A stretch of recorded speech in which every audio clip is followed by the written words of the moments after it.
I just never seen Homeboy explain himself. Jay-Z, what do you regret about your situation? Do you think it should have been more? You think you guys could have had more together? Yeah, all that, but we were friends, so I just want her as a friend. Like, how would you feel if your brother just betrayed you for money? Every time Dame Dash starts talking, people instantly get why Jay-Z cut him off the way he did. The internet is going wild again after Dame jumped on yet another rant about Jay and their messy fallout. But this time it's not just about old beef. It's about how far Dame's life has spiraled since then. Now Cameron's been in the mix too, throwing shade and saying Jay-Z didn't even do anything to Dame. According to Cam, Dame basically self-destructed, burning bridges left and right, picking petty fights, overspending like crazy, and dragging himself into lawsuits that could have been avoided. He probably said something slick about Jay-Z 2 months ago, maybe. I'm just guessing, I don't know. Jay hasn't spoken to him in 10 years. He's still talking about Jay. He'll still say something slick about Biggs. These don't say nothing to them. It's like every move he's made since Rockefeller has been one long downfall in slow motion. For years, people have mostly heard Dame's side of the story, painting himself as the loyal friend who got stabbed in the back by Jay. But lately, folks are starting to wonder if that's the full picture. Was Dame really the victim, or did his own ego blow everything up? Did Jay actually betray him, or was this just two power-hungry bosses fighting for control? Fast forward to 2025, and things aren't looking good for Dame. He's not trending for music, fashion, or film. He's trending for bankruptcy. Yep, you heard that right. He filed for Chapter 7 bankruptcy, claiming he owes over $25 million, but only has about $4,000 to his name.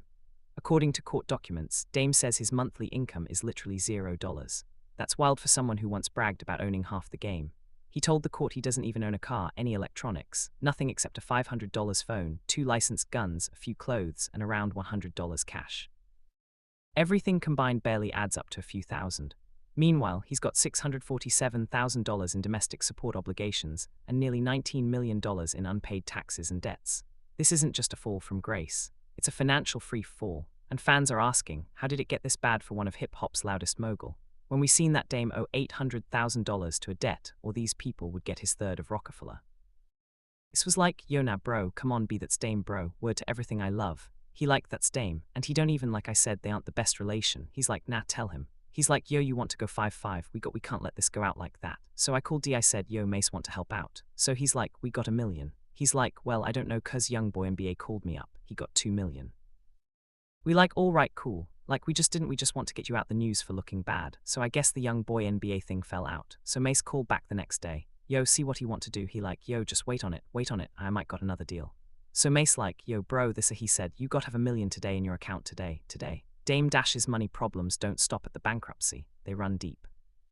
He owes huge amounts to his ex-wife, fashion designer Rachel Roy, with whom he shares 2 daughters, Ava and Tula. On top of that, he still owes his other baby mamas. Cindy Morales, the mother of his son, Lucky, and Linda Williams, the mother of his son, Boogie. It's a lot of people waiting to get paid, and the checks clearly aren't clearing, and that's not even half of it. Dame's also got lawsuits stacked up like Jenga blocks ready to collapse. Hold on. I might got a deal for $6 million. I'm like, all right, cool. Dame waits 3 weeks to call back and says, yo, what's up, you'll want to bust that move. So when I called Bait back, Bait like, nah man, now the deal's off, we ain't doing it. He waited 3 weeks, so I said, Dame, Mace ain't picking up. I just said like that, I said I don't think you want to do it. He tries to use reverse psychology on me and be like, oh you got to wait for that to me bust a move. Oh you can't bust your own moves, I feel you feel you can't bust your own moves. No I can't Dame, I can't bust my own moves, I'm not feeding into that. No I can't, I have 500,000, M had 500,000, and no I don't have $1 million to give you for that, because the thing about it was this. Jay-Z offered him $1.5 million for the third before anybody for the other third of 4. He got offered $1.5 million from Jay-Z or Biggs or whoever or Colonation. He like, nah I'm not selling to them that. He didn't want them to have it, so you got 1.5 on the table. You had a guaranteed $1 million from me and Mace on the table. And then you gamble trying to get $6 million. You talking about Drake is calling you. All these other people are supposed to call you. Never followed through and the deal fell through. One of the biggest is that $4 million defamation judgment from filmmaker Josh Faber, the same guy he dragged publicly a few years ago. The two originally clashed over the 2019 film Dear Frank, but things went off the rails when Dame accused Faber on a podcast of being a thief and a fraud. The court didn't play around. Dame was found guilty of defamation and ordered to cough up $4 million in damages. But guess what? He still hasn't paid. Instead, he doubled down, claiming he was just speaking his truth. Dame said, what I lost was defamation because these guys trigger me and steal my ish. You think there's freedom of speech? It's really not. That statement alone had people debating if he's a victim of the system or just refusing to take accountability. And as if that wasn't messy enough, Dame's feud with Cameron has turned into a full-blown circus. The two have been going back and forth online, throwing jabs, posting receipts, and airing out business that probably should have stayed private. It's gotten real messy. Now Dame's taking it even further. He's threatening to sue Cameron for defamation too. He's accusing Cam of harassment, business sabotage, tortious interference, unjust enrichment, and what he calls a pattern of historic sabotage. And here's the jaw-dropper. He's asking for $300 million in damages. To make it even more dramatic, D&E posted a screenshot of his formal demand letter with the caption, "I never hustled with Cameron. He's a civilian, but he's messing with my family office and has now made my wife and 2 of my sons uncomfortable. I would never do anything, and I don't want anyone who loves me to do anything. So this is the only way I can handle this." This whole situation has the internet screaming. Is Dame fighting for justice or just spiraling deeper into chaos? Dame Dash isn't holding back at all. He even compared his current feud with Cameron to a scene straight out of The Godfather. He said, "So this is my version of how The Godfather handled Fredo. I knew it was going to be one of my brothers. I just didn't know it was going to be you, bro. And that does make me sad. We'll just have to let a judge decide like businessmen, and I don't find it funny. That's some heavy talk right there." Even though he's kneed in lawsuits, debts, and online beef, Dame still can't resist hopping on podcasts to air people out. He just did a fresh interview with Art of Dialogue. And this time he's dragging Jay-Z back into his drama with Cameron. Yeah, Jay never respected Cam at all. Yeah, remember, he knew him when he was young. That's why he was so offended, because he was a little to Jay.